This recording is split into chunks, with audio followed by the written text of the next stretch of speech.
ating kaalaman, ang shark fin melon ay isang uri ng kalabasa.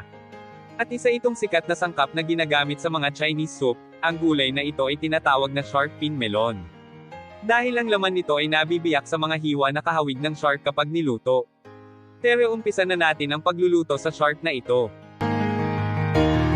Mga sangkap: conch meat, scallops, carrots, sweet corn, any kind of meat kung ano ang available.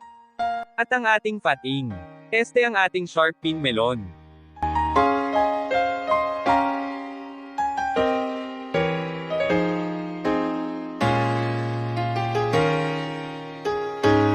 Sa isang malaking kaldero ilagay lahat ang mga sangkap kasama ang tubig.